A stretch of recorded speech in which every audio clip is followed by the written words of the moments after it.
Gusto mong kumita nang hindi masyadong pagod, ito, subukan mo to. Isa't kalahating cake flour yan. Kung walang cake flour, pwedeng gumamit ng bread flour tsaka all-purpose flour.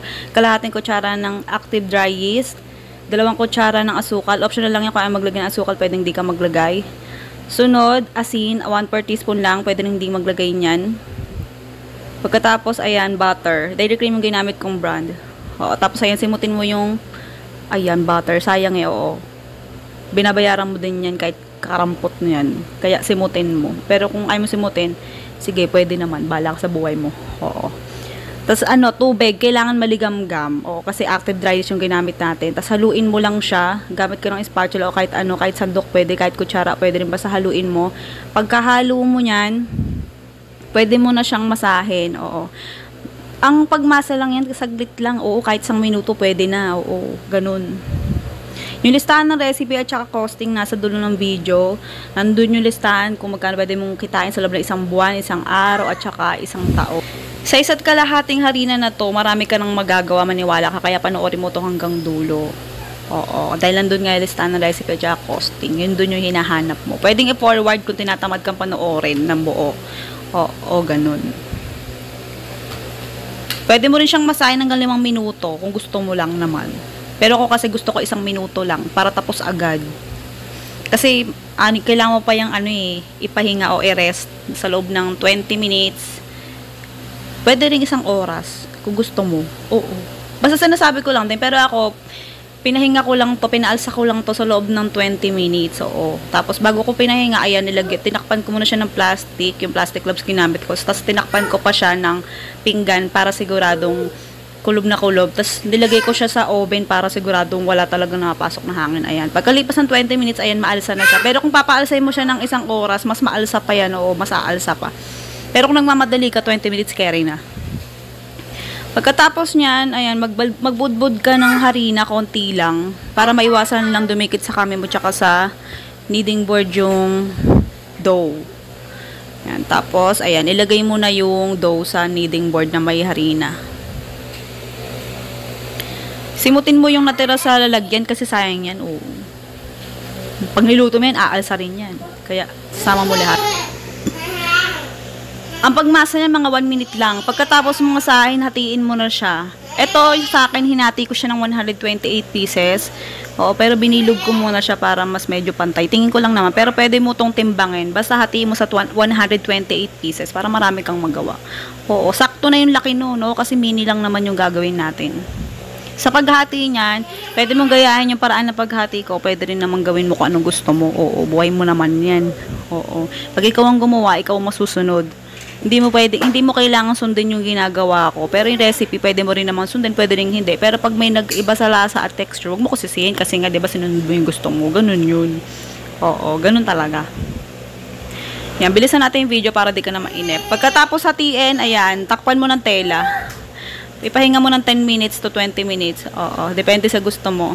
Ako, 5 minutes lang kasi nagmamadali na ako. Pagkalipas ng 5 minutes, pwede mo na siyang iprito. O, dahan-dahan sa pagkuha kasi para hindi sumingaw yung alsa niya.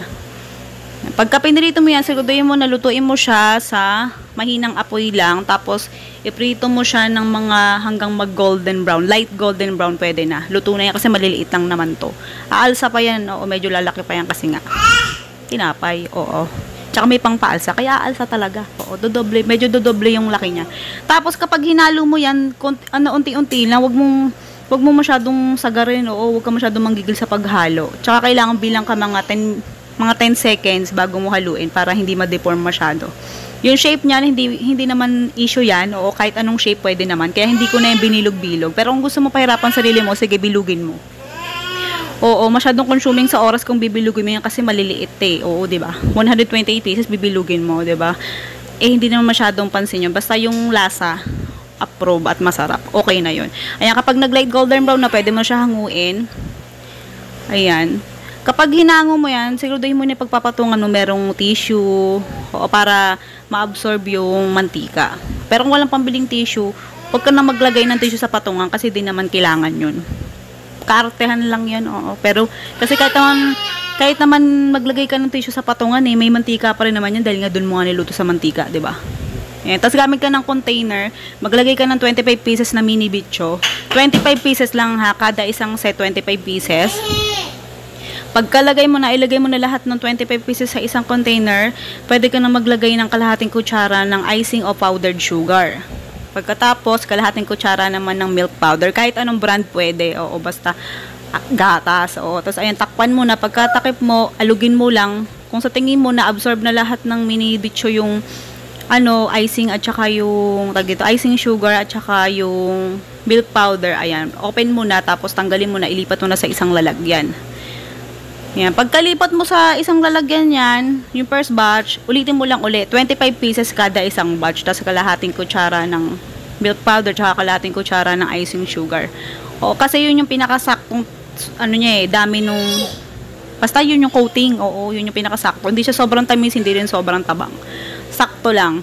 Tapos gumamit ako ng 6 ounce na plastic cups. Pero kung ayaw mo gumamit yan, pwede rin naman. Meron akong costing nito sa dulo ng video ng per pieces, per piraso. Pwede mo siya ibenta ng per piraso. Pwede mo rin siyang ibenta ng per cups. Kung gusto mo maubos agad, ibenta mo siya ng per cups. Pero kung bibili mga bata, pwedeng per pieces. Ayan, sabihin ko kung magkano siya pwede ibenta ng per pieces. 150. O kaya 3 pesos sa 2 piraso. O, pag per cups naman, pwede mo siya ibenta ng 15 pesos. Sa isang cups, merong 10 piraso. Ang pangalan ng recipe natin, Mini Milky Bicho. Pero kung meron ka pang ibang naiisip na pangalan at di mo type yung sinabi ko, sige, ikaw na masunod. Pangalan lang naman yan. Oo, kasi for sharing naman yung recipe na to. Ayan, sige na, goodbye, good luck, love. Yung pinaka-costing, kung magkano pwede mong puhunan dito, at saka yung pwede mong tubuin sa loob na isang araw, isang buwan, isang taon. Panoorin mo pagtapos itong lantakan tayo nandoon na. I-forward mo lang kung tinatamad ka na kung naumay ka na sa pagmumukha ko. Sige na, goodbye, good luck. Love you.